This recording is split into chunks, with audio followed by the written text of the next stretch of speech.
Chapter 9. Aurora. Why is saying you're going to work on yourself easier than working on yourself? I want to leave my self-destructive habits behind, and yet, here I am, day one of Project Aurora, cell phone in hand, watching Nora's story, knowing it's going to upset me. And it is upsetting me. My manifestation technique requires some work because Dad's team smashed the Spanish Grand Prix and he's super happy about it. Which I know from the sweet videos Nora posted of him celebrating with her daughter at his house. Stuffing my cell phone into the back pocket of my shorts, I try to forget about the perfect family I'm not part of and speedwalk in the direction of the fire safety training, which I'm already running late for.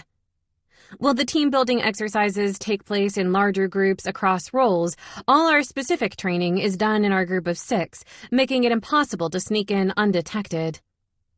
You are, Jenna looks at her watch, 6 minutes late, Rory. Normally, I wouldn't care about being late, but feeling everyone's eyes on me is making the blood rush to my cheeks. Well, all but one person. I mutter a sorry quietly and keep my head down as I fill the empty seat between Amelia and Clay. He leans in, lowering his voice. You haven't missed anything. Basically, fire is bad. I'll try to remember that. I fight the urge to chuckle and try to concentrate on Jenna starting with the evacuation drill procedure. He offers me a grape from the bag in his hand, which, after yesterday, feels a little like a gesture of goodwill. Jenna is busy explaining the campfire rules when I feel a tugging on my foot. Looking to the floor, there appears to be a ball of fluff chewing on my shoelaces. Picking up the chubby puppy, I turn the tag toward me. Which one are you? Salmon. Where's your brother, little girl? As soon as I look up, I spot Trout cradled like a baby, snoozing on Russ's chest. Oh man. This is not fair. I can't drag my eyes away from the cuteness, which is a mistake, because when Russ finally glances up from the sleeping dog, he looks right at me. We stare at each other, and it's as awkward and weird as it sounds, right until Salmon decides to chomp on the ends of my hair, distracting me. When I look back at him, he's focused on whatever Jenna is saying. The rest of the training flies by without any further staring contests, and by the time we're all walking across the main lawn on our way to our team-building activity, I'm feeling better than I was a couple of hours ago, snooping where I shouldn't be snooping. I've decided I don't care, I announced to Amelia. That's good, she says nonchalantly, trying not to trip over Salmon, who's weaving around our feet as we walk, trying, once again, to eat shoelaces. What are you talking about, exactly? Everything. That feels healthy and definitely not like it'll backfire on you in the future. She expertly dodges my elbow when I try to poke her in the ribs. I'm going to delete my spam account and lock my cell phone in my suitcase. If I don't see it, it doesn't exist. I support it. I've said it before, nothing good can come from putting your faith in a man. Let Chuck and Nora play happy families online, and you concentrate on you. Jesus, it was like being with my mom for a second, I tease. Tired of dodging her, Amelia bends to pick up Salmon, tucking the puppy under her arm. You're so annoying, Amelia groans. The dog's tongue lolls out of her mouth as Amelia struggles with the deceptively heavy golden retriever.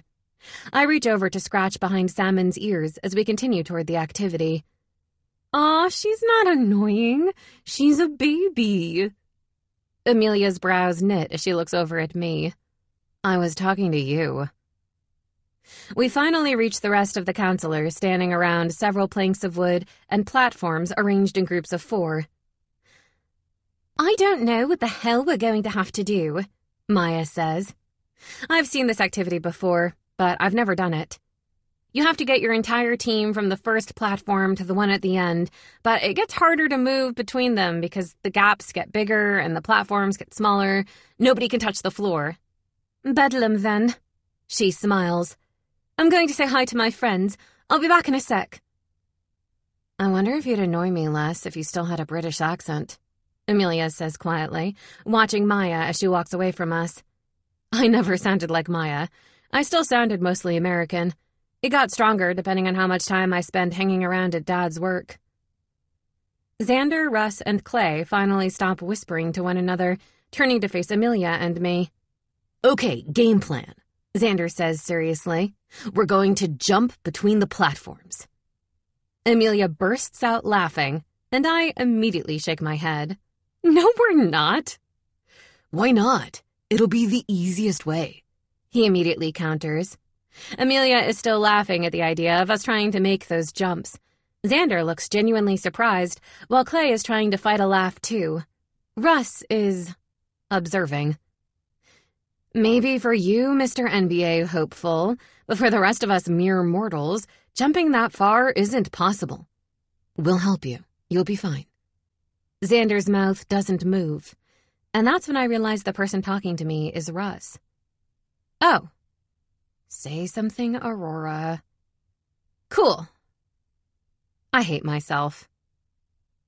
Russ does that nod thing guys do, without saying anything more. It was nice to hear him speak, so now I know he is real, and not just a figment of my imagination haunting me like the ghost of hookups past. Is this thing on? We all turn our attention to Orla, standing at the last platform with a megaphone. She's had that megaphone for as long as I've known her, and every time it breaks, she gets the maintenance team to fix it for her instead of investing in one from this century. I stole it once. Used it to scare the shit out of Jenna when she was flirting with one of the other counselors, and ended up in a timeout for the rest of the afternoon, but it was worth it. Orla goes over the rules, explaining that you can't start moving to the next platform until your entire team is together. If anyone in your team falls off, your team has to start again from the beginning, and whoever makes it to the end, managing to stay on the platform for 30 seconds without falling, is the winner. Maya wanders back to our group, and Xander immediately turns to her. We're jumping. No, we're not, Amelia and I say in unison. You're tall, Maya says, looking him up and down. Thank you for noticing. If you're so confident, why don't you just lie down between them and we can all walk you like a plank? Yeah, Xan, Russ says, grinning. Why don't we just walk you like a plank? I don't think I'd like being crushed by a hockey player, funnily enough. Don't knock it until you've tried it, I say quietly without thinking. Thankfully, most of the group didn't hear my little admission, but Russ and Xander did, and Russ's cheeks flush pink. Xander's eyes flick between us quickly, but the whistle blows, putting an end to anything he might be about to say. The six of us rush toward the first platform, only just fitting on comfortably. We are at a distinct disadvantage because the three of you are so massive. Amelia groans into Clay's back, which is pressed up against her face. Aurora, I'm really sorry my hand is touching your bum, but I can't move it, Maya says. It's touching mine, too, Xander adds. Russ sighs. No, that's mine. The platform creaks as Russ jumps to the next one, followed by Clay and Xander. There's enough room for the three of us to maneuver now that the boys are gone, and we coordinate moving our plank to the next platform to walk along it. Just jump, Xander shouts. Maya holds her arms out to keep her balance as she walks to the next platform. I am not bloody jumping when there is a walkway. Come on, Mary Poppins, Clay says, holding his hand out to Maya, helping her to take the final few steps. It's easy to follow, and when we're all together on the next platform, we start the whole ordeal again. Xander, you're going to push me off. I cling to Clay behind me, and his hands immediately land on my waist. I switch to holding on to Amelia beside me, looking up at him over my shoulder. It's okay, you don't need to hold me. We realize that the wood hardly reaches the next platform, which is farther away than the last, and the guys work out a plan that has one of them jumping over last, then they'll help those of us who aren't part kangaroo get across. The sound of all the other teams shouting instructions at one another is flooding the air, and realizing that we're slightly in the lead kickstarts the competitive part of me. Xander easily jumps to the next platform, kneeling and reaching to accept the end of the plank that isn't long enough to rest against the edge of where he's standing. He keeps it steady with his hand, and we all pat his head as we climb over him, keeping as close to the edge as we can to let Russ and Clay jump over too. "Oh my God," Amelia squeaks. "Someone jump before we lose our balance." The guys all spring across, making it look ridiculously easy. But as soon as they're all on the final platform together, it's immediately clear that there is not enough room for 6 people. Even if there was enough room, there's no way we're making that jump. How the fuck are we supposed to do this? I'd put my hands on my hips, but there isn't enough room without nudging Maya off. "Is anyone concerned about the weight limit of these platforms?" Clay says, looking at the creaking box beneath their feet. "Was anyone a cheerleader?" Xander asks. "This isn't the type of team building we're supposed to be doing right now, buddy," Amelia says sarcastically. Rolling his eyes, he points at the distance between us. "2 of you can launch the other across the gap. We can catch." We're all silent. "You're telling me nobody was a cheerleader in high school?" "Yeah," Maya says. "That's not a thing where I live." "Aurora got kicked off the cheerleading squad freshman year," Amelia says. "And as for me, ballet and human pyramids aren't a good mix." "You also aren't very cheerful," I mutter under my breath. "What did you get kicked off for?" Clay asks immediately. "Not important." "She stole the other team's mascot and lost it." "Amelia!" Xander peers over to the other teams, his face twisting in concern. "Guys, we really need to get moving." "How do you lose a mascot?" Russ asks, looking right at me. It ran off." That gets his attention. His eyes widen, and I immediately feel the need to clarify. "It was a pig, not a person. They found him a few hours later. He was totally fine. He was hanging out with the janitor's dog, but, they felt my actions did not align with the team's core values. Anyway, can we get on with this? Who are we throwing?" "Guys, if we lose because you're all short and Aurora is a pig stealer, I'm going to be so pissed," Xander snaps. "Everyone's short when you're a freaking giant. Maya, you're up," I say, linking my fingers together and bending for her to put her foot into the cradle my hands have made. Amelia copies me, and Maya holds on to us both as she tentatively steps into our hands. "For the record," she says quietly, "I think this is a terrible idea. Be ready to catch her. 3, 2, 1... It feels like we're playing human bowling as Amelia and I launch poor Maya in the direction of the guys a little too enthusiastically. Thankfully, they catch and squish her against them to keep her on the platform. There is physically no more room for people, and I'm not sure how we're supposed to do this. "Get on someone's shoulders, Maya," Amelia shouts. Russ and Clay hold Maya's arms and help Xander move her onto his shoulders, once again creating a tiny bit of space for another person. Amelia nudges me lightly, something she can do now that there's a tiny bit more space. "You're next." "Absolutely not. You next." Xander is once again looking at the other groups. "Aurora, as much as you think you're not, you are tall enough to jump." If he thinks I'm more qualified because I'm 5'7" to Amelia's 5'3", he clearly doesn't know she's capable of leaping across a stage like a freaking gazelle. "Amelia, I have an idea. Do you trust us?" "Not even a little bit," Amelia calls back. I shake my head too, trying not to smirk when Xander immediately looks irritated. "Can you learn to trust us in the next 5 seconds? Jump forward with your arms out, like you're diving to catch a baseball." "Do I seem like the type of person who knows anything about baseball?" she snaps. I'm laughing before I've even said what I want to say. "You know a lot about third base." No. I managed to stay on the platform by clinging to Amelia, even though she's the one trying to push me off, much to the horror of our teammates and their screams. "Jesus Christ, this is stressful," Clay groans. "Arms out, Amelia. Me and Russ will grab your hands and pull you over. You just need to get far enough for us to reach you." I hate you for convincing me to come here, she mumbles, before setting herself at the edge of the platform with her arms out. To Xander's credit, it works perfectly, and within a few seconds, Amelia is across and sitting on Clay's shoulders. There is no way that Clay can help pull me across with Amelia on his shoulders, which means I'm really going to have to jump. The urge to just step off the platform and make us lose is overwhelming. I'm scared, I yell, trying and failing to visualize myself being able to cover the distance. There's a lot more room now that I'm over here on my own, but it's not enough for me to run before jumping. You can do it, Rory, Amelia shouts from above Clay. Please do it quickly, though. I think I'm developing a fear of heights.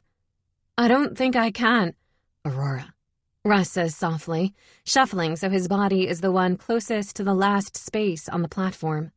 Look at me. You can do it. You just need to jump toward my arms, and I'll catch you, okay? What if you fall? Then we'll fall together. He smiles at me, and my heart bashes brutally against my chest like the traitor it is. We're not supposed to be caring about anything, remember? And Xander can be pissed at both of us. I will be pissed at both of you, he grumbles. Ignore him. Just look at me, Russ says. I believe in you. Take a deep breath. I'm going to count down from 3, and then I want you to jump as far as you can. And you'll catch me? I promise I'll catch you. 3, 2... He leans forward with his arms out, and I zone out when he reaches 1, instead concentrating on launching my body toward his. His hands are on my arms almost immediately, dragging me forward until I hit his chest. Brown Bears, 30 seconds to be the winners, Orla announces through her megaphone. Nobody fucking move, Xander snaps.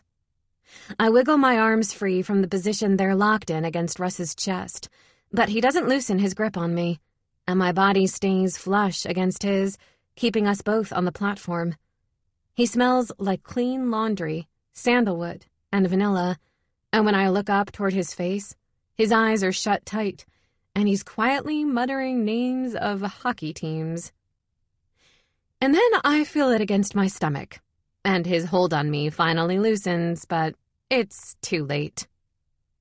It's the slowest 30 seconds in history, as Russ desperately tries to lose the boner pressing into me. Brown Bears win! Orla announces, much to Xander's delight. I step off the platform and away from Russ. Thankfully, the other guys are distracted by getting Maya and Amelia off their shoulders, and when Russ looks at me, I can't help but wink. His blush reaches his ears this time. Chapter 10. Russ. Are you going to say something, or are you just going to stare at me? JJ doesn't change the smug look on his face, and it's making me want to disconnect the video call. I'm just honored, although not surprised that you're calling me for life advice. What can I do for you, buddy? You need to know how interest works, what a 401k is?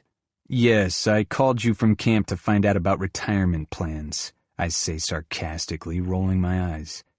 I should have called Nate. Take that back right now. JJ, who was lying on his couch, sits upright. You have my full attention. What's up? I'm in the main building during our lunch break because it's the only place to get Wi-Fi. I check around me to make sure I'm still alone. Aurora, the girl I hooked up with on Saturday night, she's here.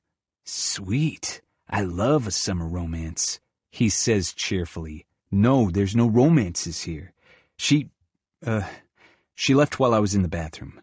I sink farther into my seat, embarrassed to be admitting I was walked out on to my friend. And also staff isn't allowed to mess around together. But even if we were, she isn't interested. JJ sits in silence, and I'm busy waiting for him to react. Russ, you're going to have to explain it to me like I'm 5, because I'm not following what the issue is here. I was hyping myself up to ask her out, and when I came out of the bathroom, she had already gone. Embarrassing, I know, but now it's awkward because we're both here, and I've been staying away from her, and back up, Callahan. You like this woman, and you're staying away from her, why? I don't want to make her feel uncomfortable. She didn't want to see me again, and now she can't escape me. We're in the same group. JJ sighs heavily. Did she tell you she didn't want to see you again? I haven't actually talked to her. Like I said, I've been staying away. I don't want to make her uncomfortable. Yes, you said that. Oh, Russ, you are so hopeless, but I love you anyway. Thanks, I think.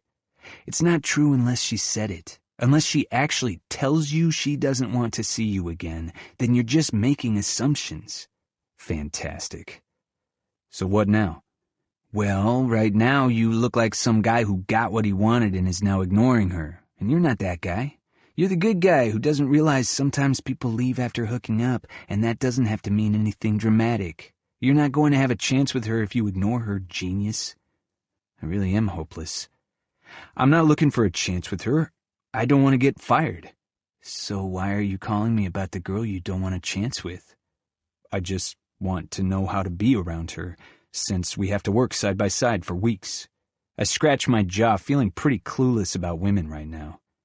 She was pushed up against me yesterday. Stop looking at me like that. It was during a team activity, and she was so close to me I could smell her shampoo and, well... Quickly turning down the volume on my cell phone, I check once again that I'm still alone, while JJ does what can only be described as cackle.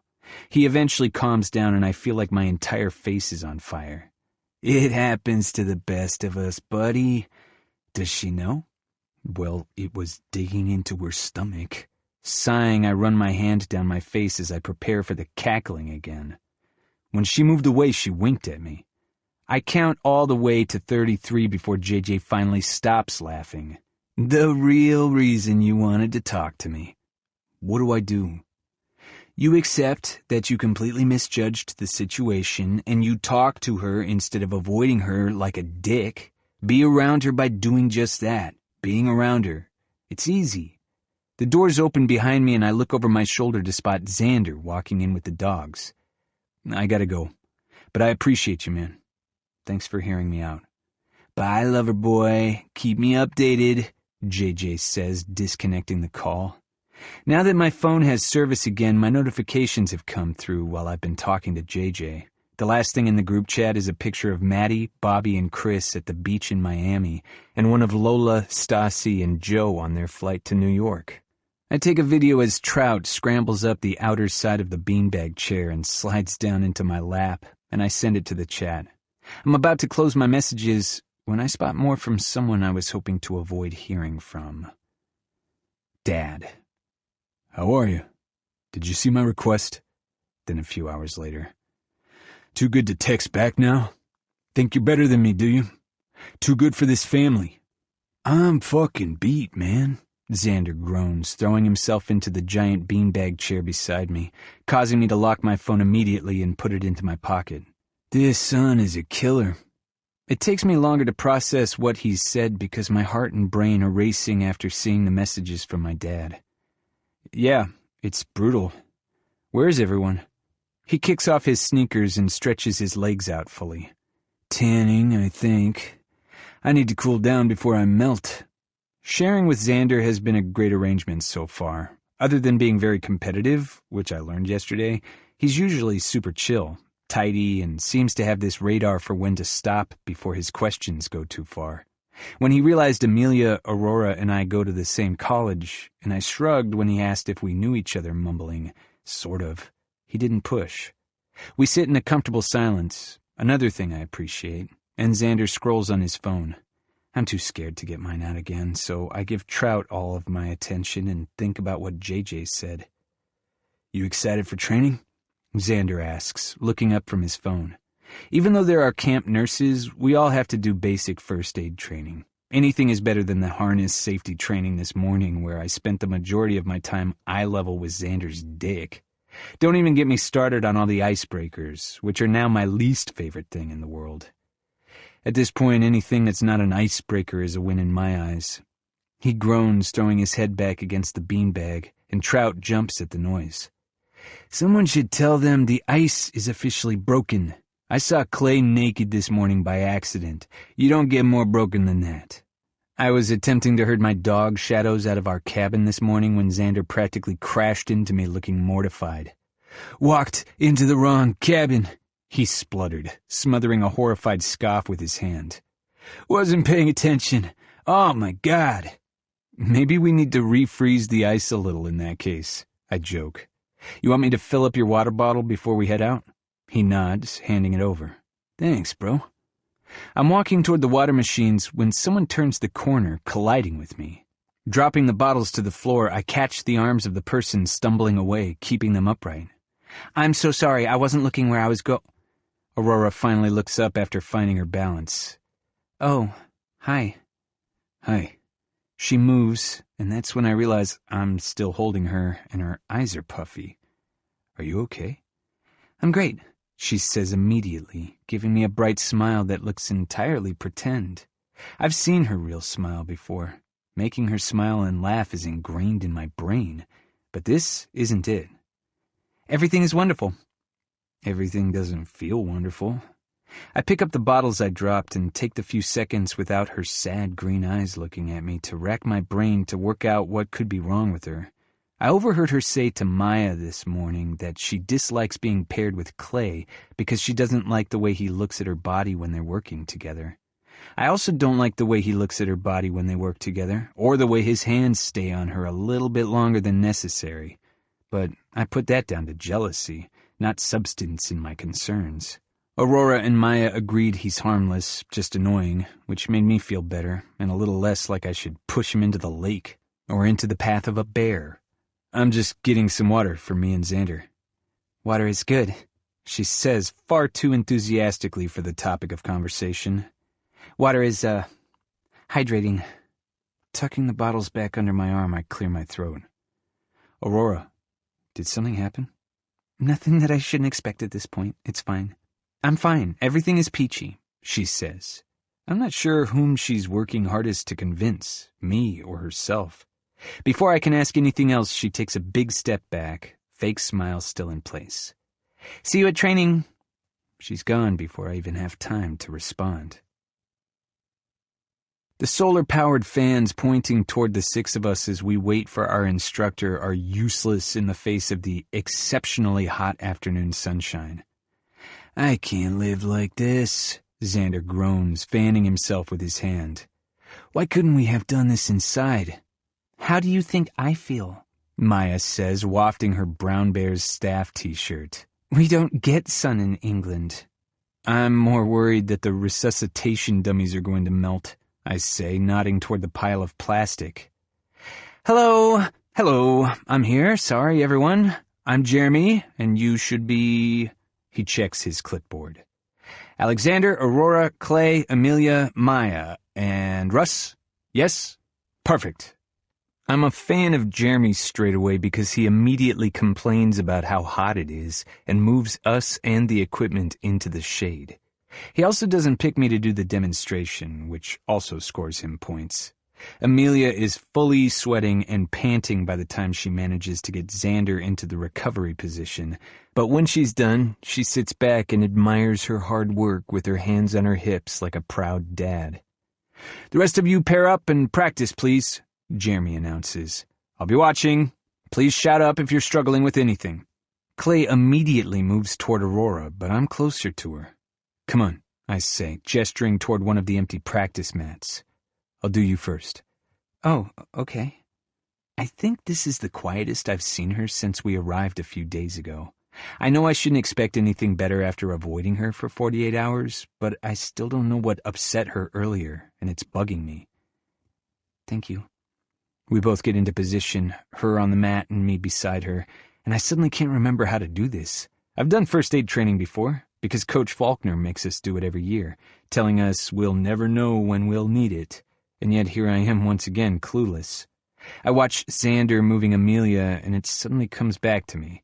Gripping the back of her thigh, I start to lift her leg into the correct position. You should tell him you don't like it when he touches you. Thankfully, the task at hand gives me the perfect opportunity not to look at her face, but I can feel her eyes burning into me. "And you know that how?" "Your entire body language changes when he's near you." She scoffs. You seem to have noticed a lot about my body for someone who's barely looked at me since we got here.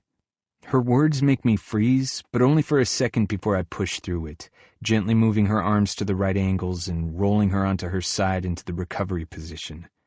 Just tell him, Aurora. Are you jealous? She asks, rolling onto her back and moving into a sitting position.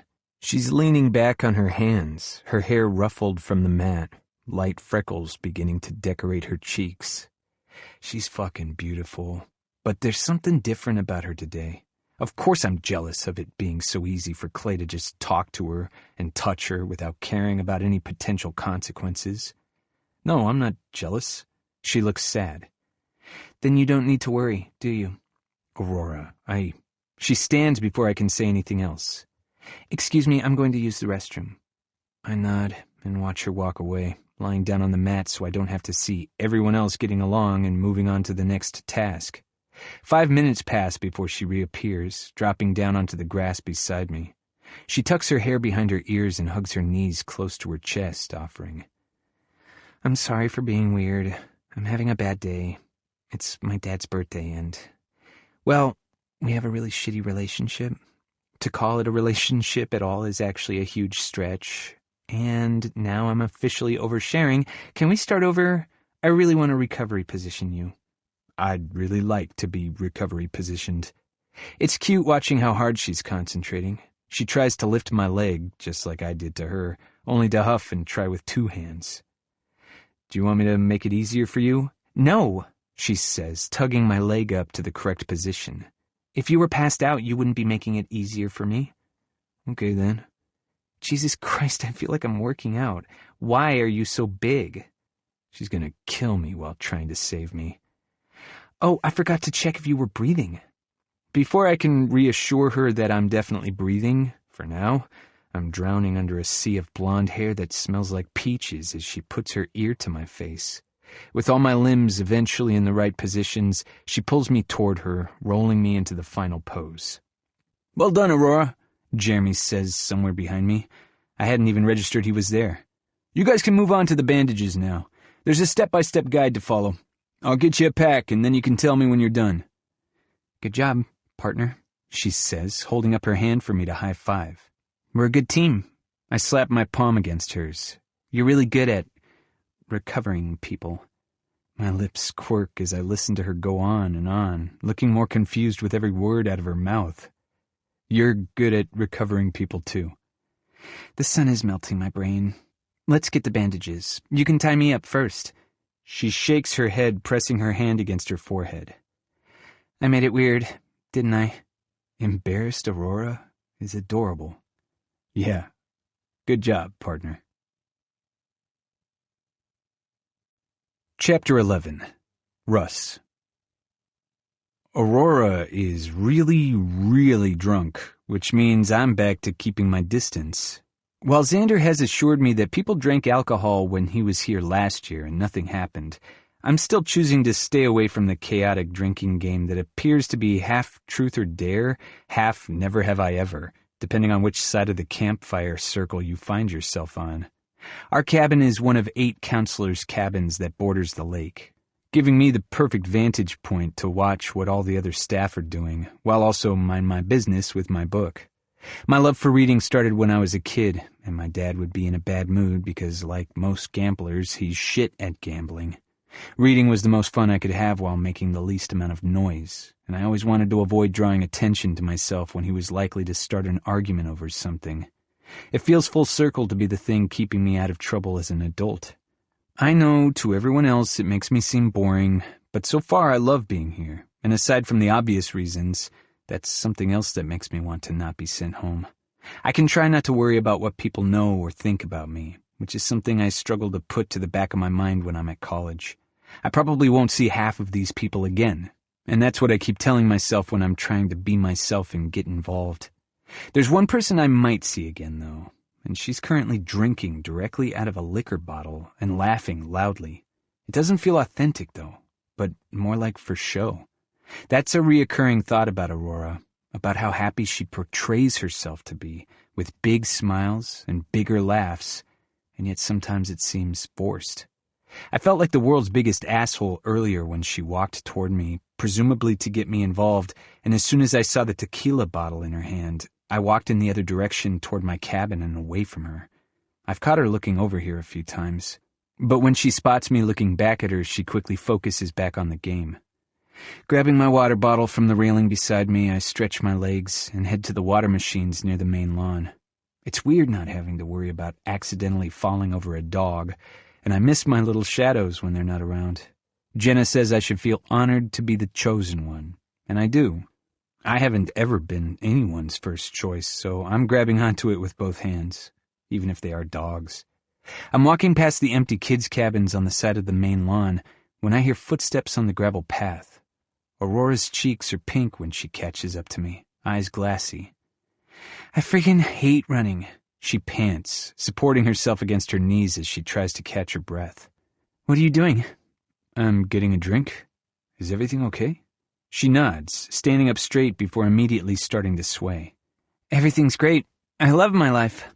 She doesn't look like she loves her life. The way she says it is slurred and high-pitched, unnatural and uncomfortable. I don't know what happened between work this afternoon and now, when she looks one drink away from being the drunk girl who cries.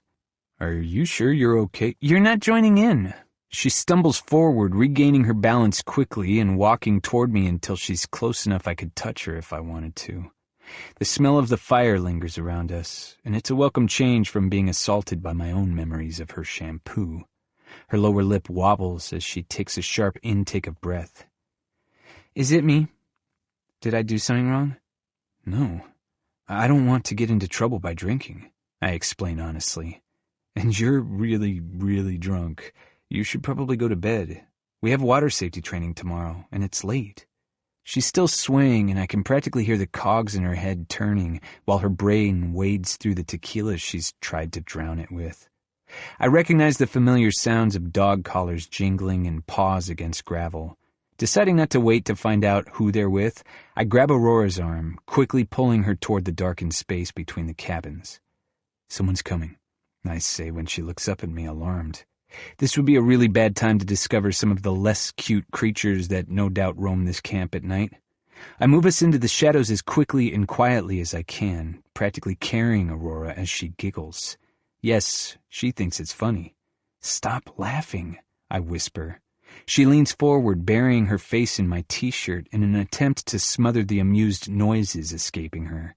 It's not enough, and when she lets out a little snort, I put my hand over her mouth gently. Shh.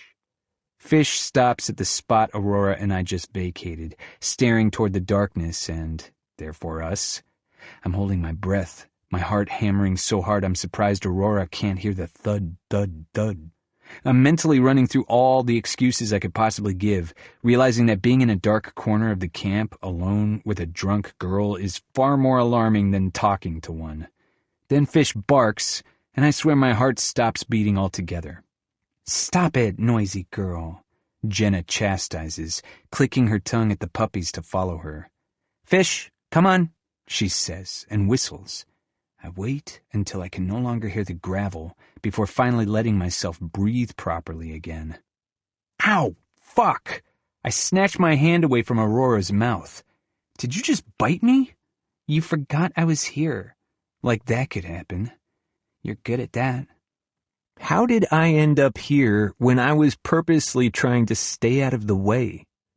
Come on, Edward Cullen.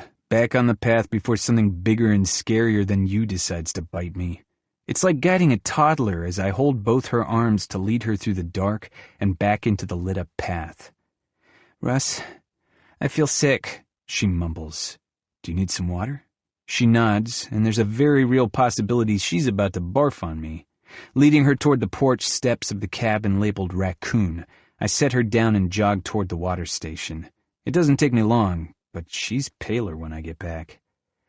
I don't feel good, she moans into her hands. I'm not surprised. You drank like a fish. Here, I say, handing her my water bottle. She looks up, her green eyes fixed on me between slow, long blinks. I drink like a dog? What? No, I didn't mean... Never mind. She guzzles the water, wiping the excess from the corner of her mouth with the back of her hand and offering the bottle back to me. Do you want me to walk you to your cabin? Nodding, Aurora holds out her hand and I gently tug her to her feet. Her fingers intertwine with mine and she begins to lead me toward her cabin, which is in a different section from mine. We're halfway there when she suddenly stops, pulling me to a stop too. Do you want to go skinny dipping? Jesus Christ. You need to go to bed. I don't want to go to bed.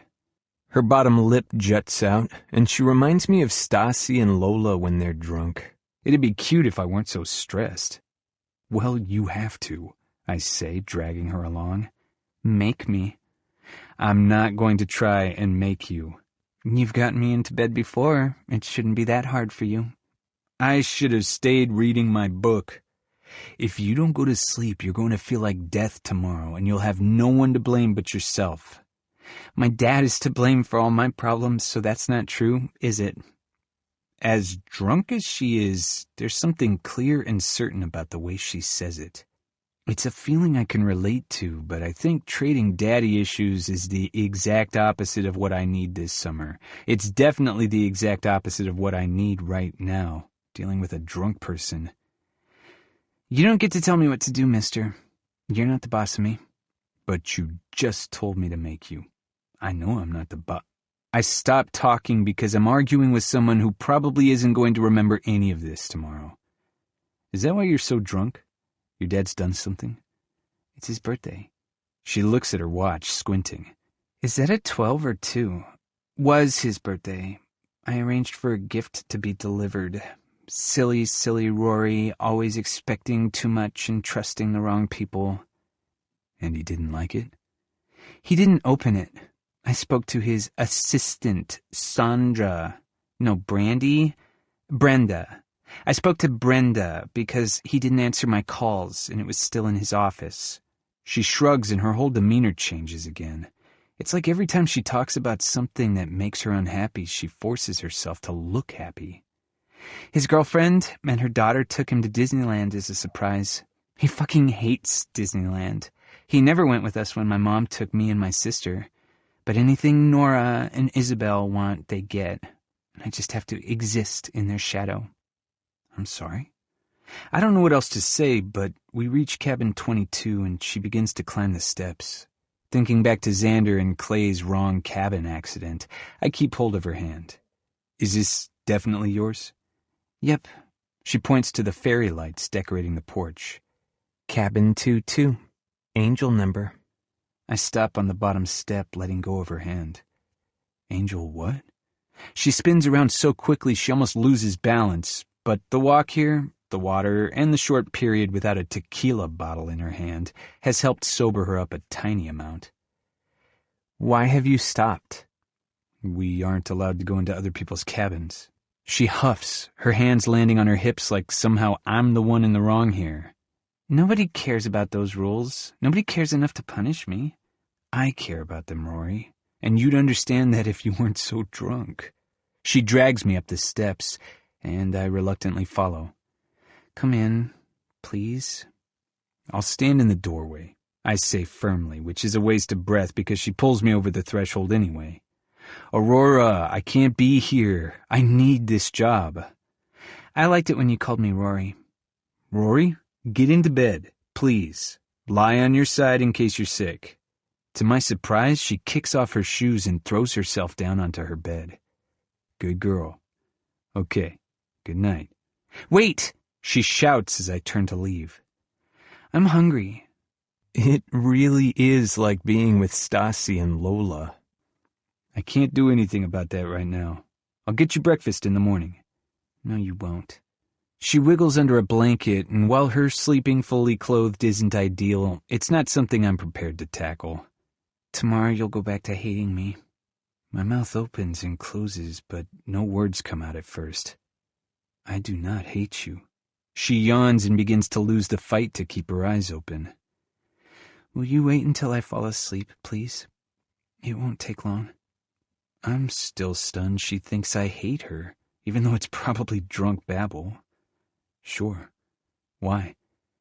Because it's easier to wake up and you're not here than it is to watch you leave me?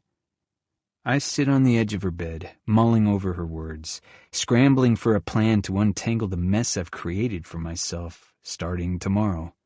It doesn't take long for her to fall asleep, and I'm instantly jealous, because I know I'm going to be up all night, wondering if it would have been easier to watch her leave after we hooked up, or was it easier to find her gone?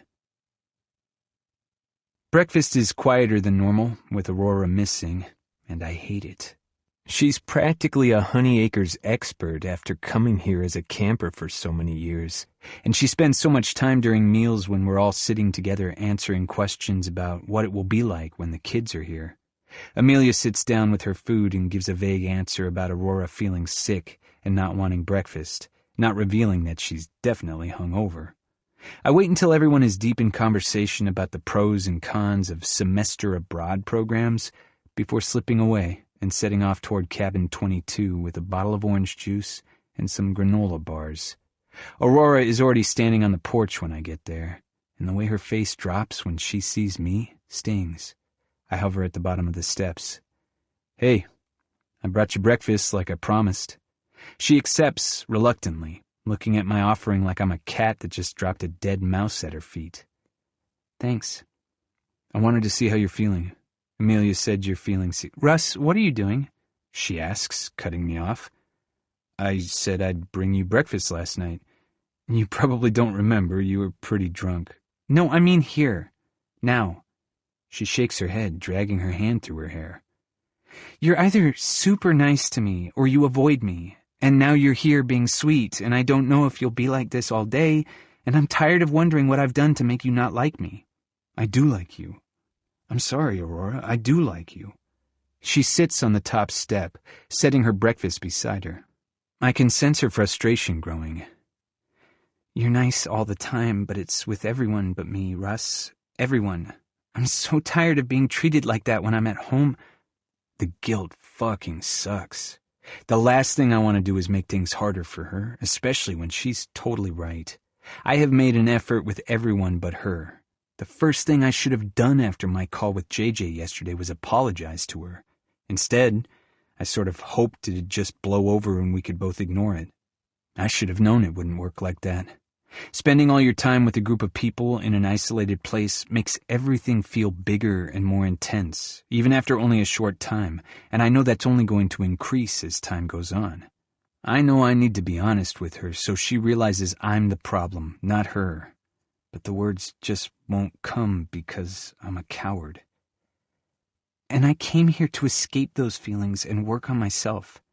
I don't know what I'm doing, but whatever it is, I'm doing a totally shitty job so far, so I don't need you making it worse by blowing hot and cold for the rest of summer. If you only want to try to be my friend some of the time, I'd prefer you to just don't try. Ignore me all the time. It'll be easier to cope with. Taking a deep breath, I force myself to start talking. "Rory, I messed up. I'm sorry. When you walked out and didn't leave your number or say bye, I thought that was your way of telling me you didn't want to hear from me again," I say calmly, trying to suppress the feelings of embarrassment. "Then we were dropped into this situation together, and I didn't want to make you uncomfortable. I get that I shouldn't have assumed, and I didn't mean to hurt your feelings."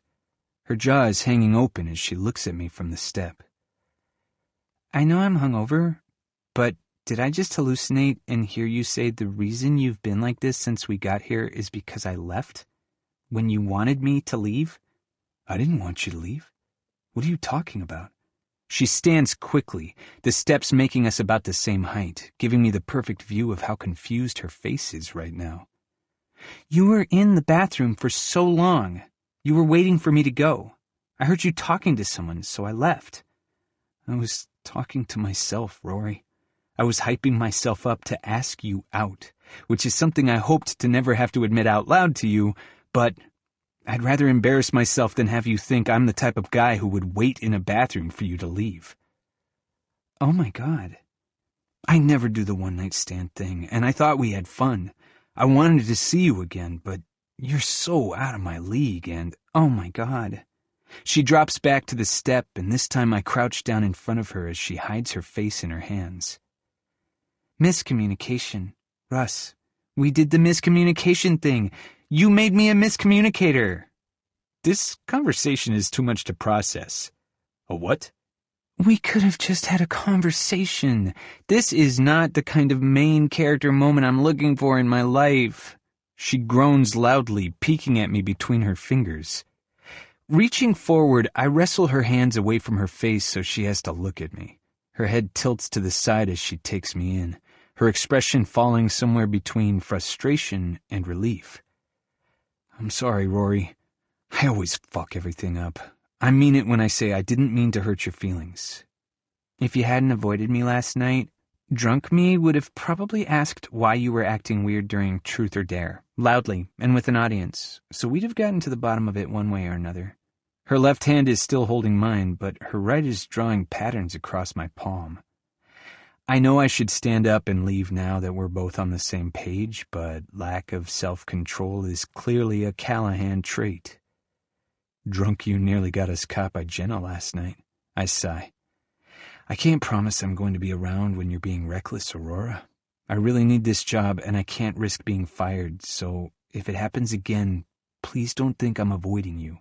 She groans again, this time accompanied by a dramatic eye roll, but her fingers keep dancing across my skin. I don't think I'm going to drink anymore anyway. But nobody ever actually gets fired, Russ. People break all kinds of rules while they're here, and nothing ever happens. The memory of how soft Aurora felt beneath me invades my brain.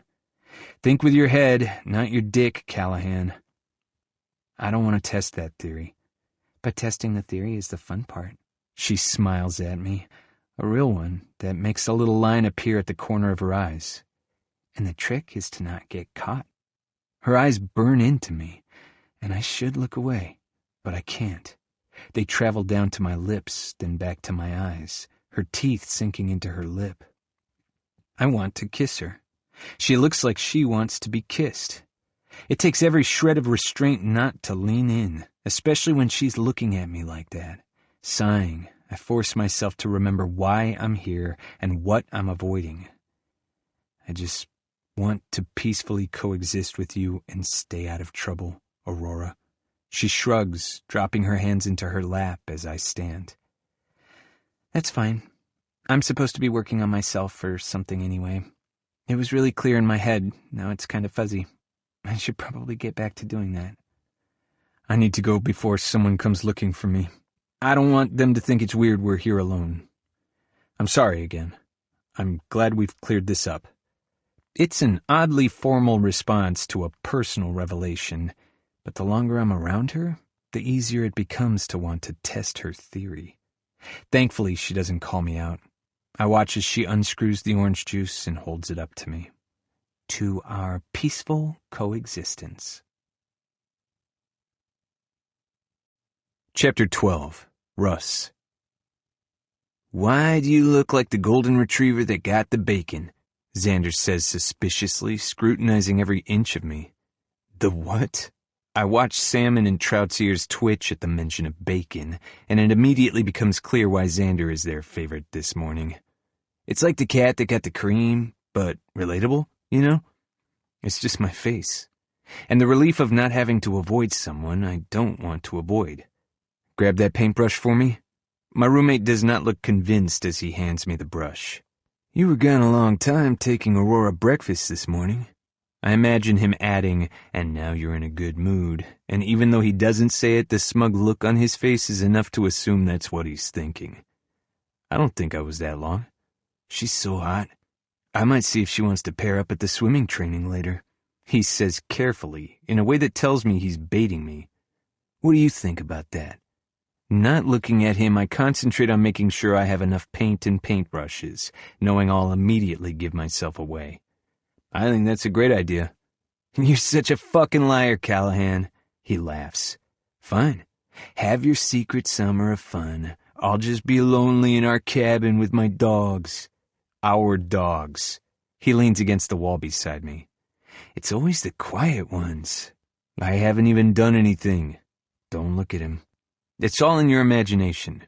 Oh, cool, my bad. I'll let Clay know he's got a shot with her then. The words almost refused to come out of my mouth. Yeah, you should. Xander snorts, punching me in the shoulder gently. Your secret is safe with me. They don't call me an unproblematic king for nothing. This time I can't help but look at him as my eyebrows pinch together. I take the bait. Who calls you an unproblematic king? I do. Okay, unproblematic king. I'll be near the tennis court if you want me. Collecting my equipment, I head to my project for the rest of the morning. One of our responsibilities this week is getting the camp ready for the campers, and this chill morning activity is a nice change of pace from the constant training and icebreakers. Nobody has asked me to share about myself. I don't have to remember which order to tie something together or what to do if someone stops breathing. I'm painting fence panels and dragging furniture and wiping stuff down, and other than Xander, nobody has been bothering me. I feel good after my talk with Aurora earlier, and I'm less worried about how I'm going to get through the summer with her. Birds are gross. Turning toward the voice, I lower the hose I'm using to wash down a picnic table some birds have made their personal toilet. Aurora looks more alive than she did earlier, carrying a thermos in each hand with a shy smile on her lips. I brought you coffee, if you want it, obviously. I've watched her do sweet gestures for people since we got here, filling up everyone's water bottles, being the first to help people struggling during training, distracting Maya from her homesickness. Now I've earned the same treatment. Coffee is good, thanks. You're welcome, she says, handing it over. I thought you might need it. I saw you running super early this morning.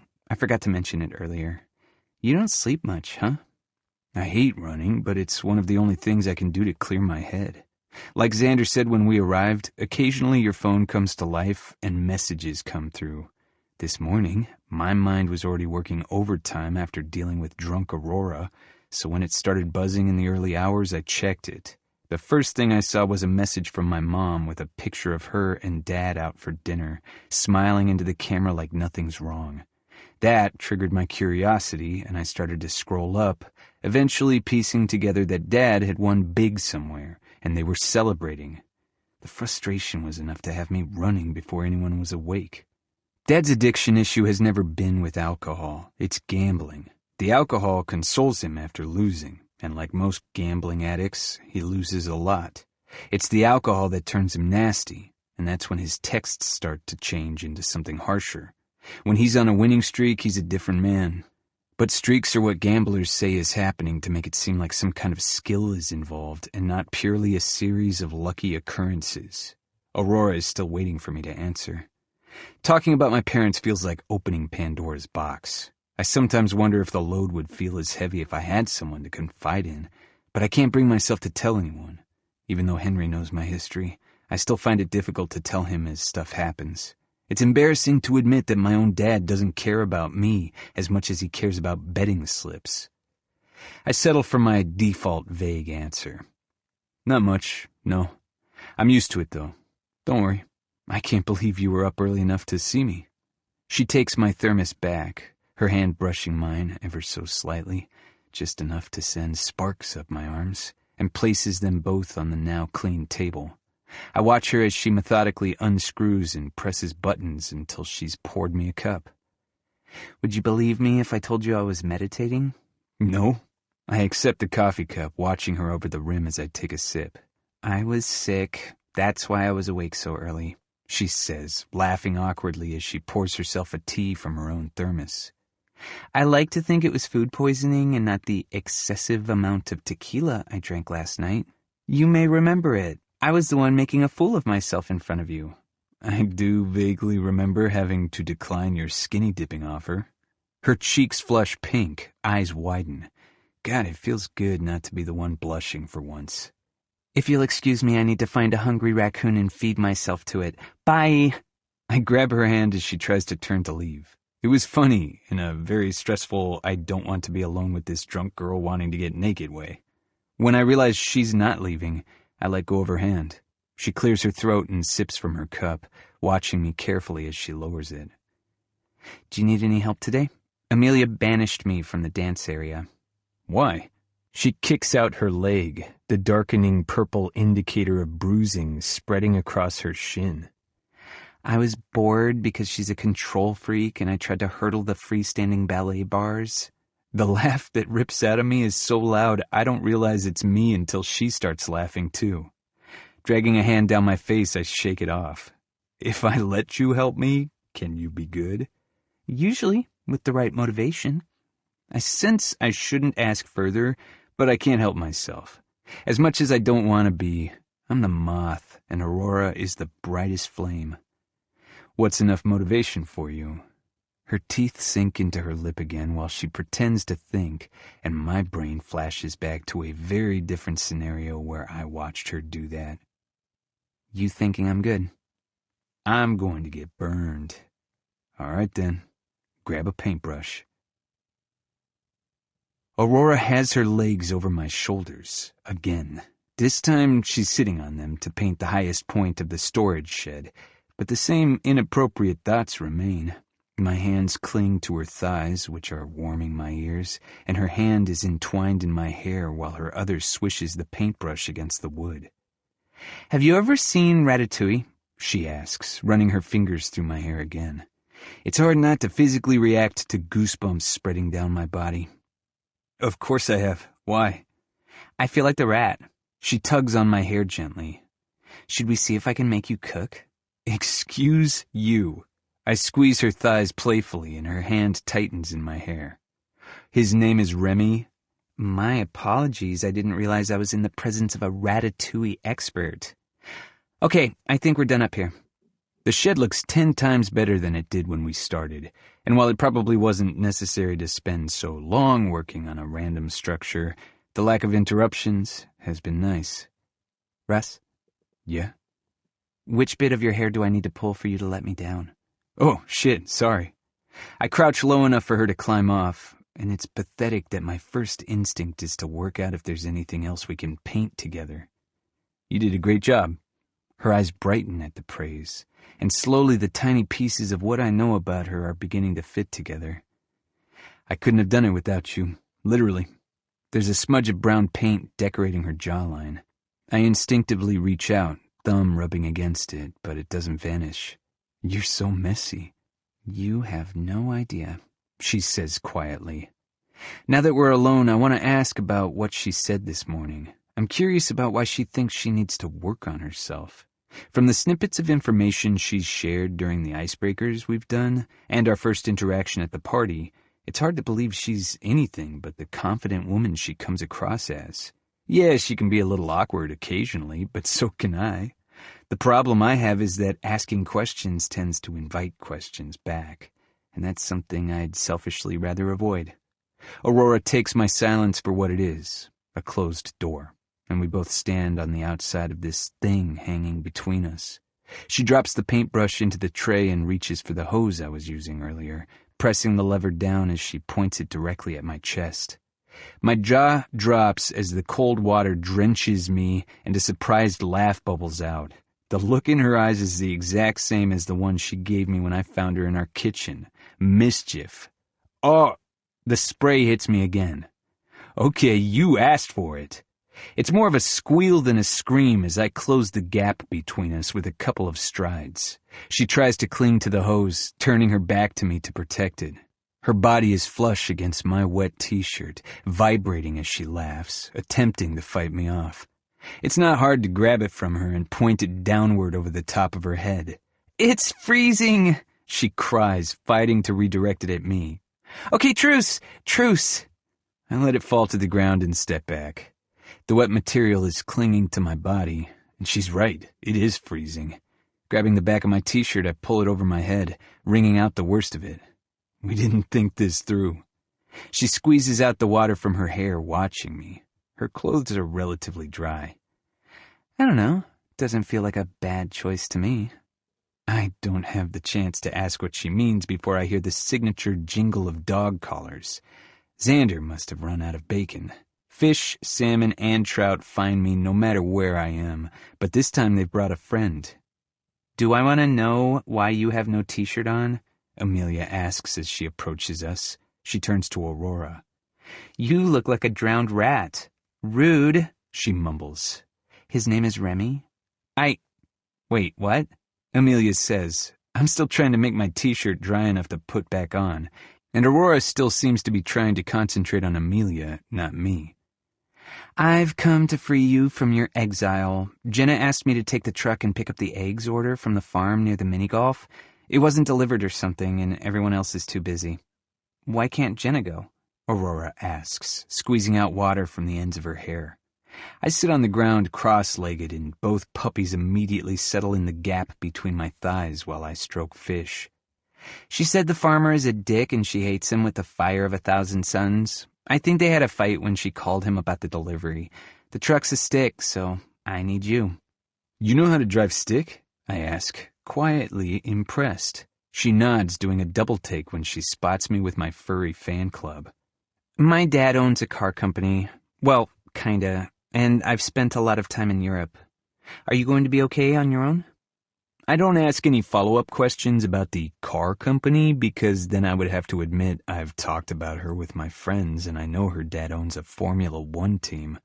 I want to offer to go with her instead of Amelia, but I think that'd be weird. I'll be fine. Go get the eggs.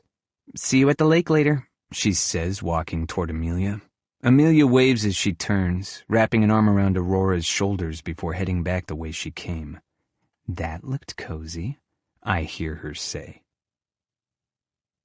Just when I start to think coexisting will be easy, Aurora takes 2 tiny shreds of material decorated with daisies and calls it a bikini. It's so cute, Maya tells her. I love the cut. The cut?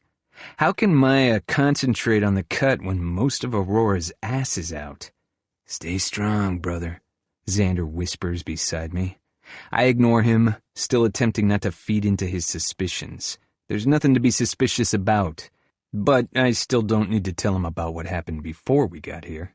Rory, Jenna sighs as she approaches the 6 of us waiting at the end of the dock. Where's your one piece? It's drying in my cabin because Butterfingers over there spilled orange juice on it, she responds, gesturing to Amelia with her head. Jenna folds her arms across her chest and Aurora mirrors her. Nobody is going to die if they see my stomach for an hour. I know not to wear it when the kids arrive. Jenna pinches the bridge of her nose between her thumb and forefinger, shaking her head. If I didn't already know otherwise, I'd assume Jenna and Aurora were sisters. They don't look alike. Aurora is tall and blonde while Jenna is short with black hair, but the way they bicker and love each other reminds me of siblings. I only came to share that your instructor is running late. He won't be long. The camp has multiple fully trained and properly qualified lifeguards, but for additional safety, counselors are also given basic water safety training to keep themselves safe, as well as any campers. Amelia waits until Jenna is heading back to the shore before pushing an unsuspecting Xander into the water, instantly triggering a power struggle between the rest of us. Small hands dig into the base of my spine, but the force is only enough to move me an inch. I can hear Aurora huffing and puffing behind me as she tries to push me, which is why it's so easy to grab her hands and pull her in with me as I jump from the dock. The water is colder than I was expecting, but it's a welcome change from the heat, and when I kick myself back to the surface, I'm greeted with pouty lips and bright eyes. That was cruel, Aurora says, splashing me with her hand as she treads water beside me. I wasn't ready. I push back the wet hair stuck to my forehead, laughing at how pissed she looks, which doubles when I send a wave of water in her direction with my hand. The laugh that erupts out of her is goddamn magical, unfiltered, loud, raw. Her eyes pierce me as she smiles, droplets of water clinging to her eyelashes, freckles dusting the bridge of her nose. She's so fucking beautiful it hurts. Oh man, I'm not supposed to be this attracted to her. Why do I love to make myself miserable? Her hand rises out of the water, and I preemptively brace, waiting for her to drench me again with water, until the horrified squeal she lets out has me grabbing her hand and pulling her toward me. Something touched my foot! Her legs wrap around my waist and her chest presses flush to mine as she clings to me. I'm going to cry. I'm pretty sure this isn't the survival training anyone had in mind. I'm pretty sure I'm not going to survive having her wrapped around me. It'll be a plant or something, don't worry. Aurora leans back, putting some distance between our bodies so she can look at my face, but keeping her legs crossed at the bottom of my back. It could be a shark. I can't help but snort. It's not a shark. We're in freshwater. We're also in California. Bull sharks are diadromous. They can survive in fresh water. My eyebrow quirks. What? I watch Shark Week. If it's a bull shark, sorry to be the one to tell you, but you're screwed. She grins as her hands link at the nape of my neck. If it's a bull shark, we're both screwed because I'm dragging you with me. You're bigger. You'll taste better. Trust me, you taste incredible. I stun us both. I didn't mean to say it out loud. Her eyes flick to my lips, then back to my eyes, and her breathing slows. "Oh," is the only thing she says, and that response is enough to pray it is a shark and it's about to save me from myself.